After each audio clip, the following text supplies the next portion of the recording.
All right, welcome back, everyone. So just to recap, we have on the Word document that you've started to work on, we have your banner section, then we have your education section. Next, we're going to add your clinical experience section.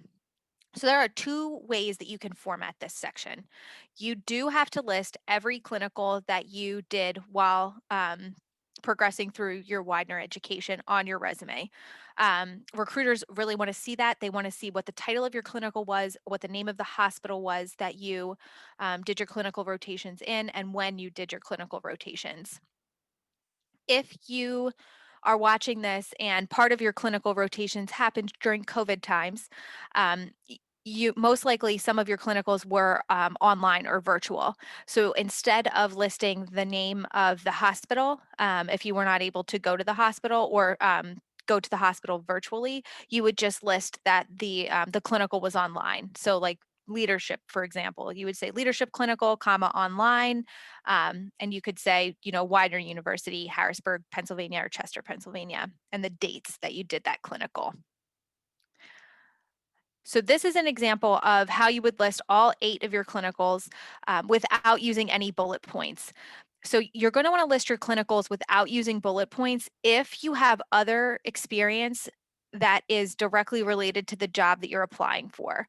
So if you've had a nurse externship role or a CNA role or a patient care tech role, you're going to want to reserve the space on your resume to further elaborate on those experiences because they're more unique to you than your clinical experience will be.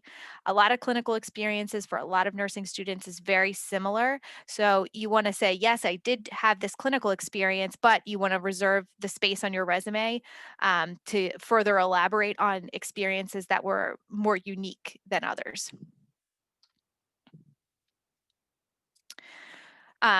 So if your clinical experience is the main way that you're gaining healthcare related experience, then you are going to use bullet points to highlight this section.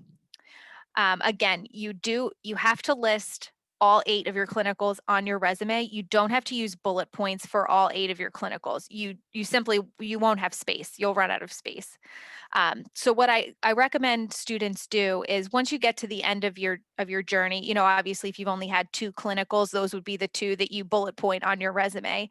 But once you've accumulated, more than 4, you can start to break your clinical experiences into 2 sections on your resume. One section could be highlighted clinical experience, and that's where you would highlight 1 or 2 of your clinicals that are most related to the job you're applying for. So for this individual, they were interested in either working with children or maybe working in a med surge unit. So they highlighted their pediatric rotation and their med surge 2 rotation. So I would assume that those were the type of jobs that they were applying for.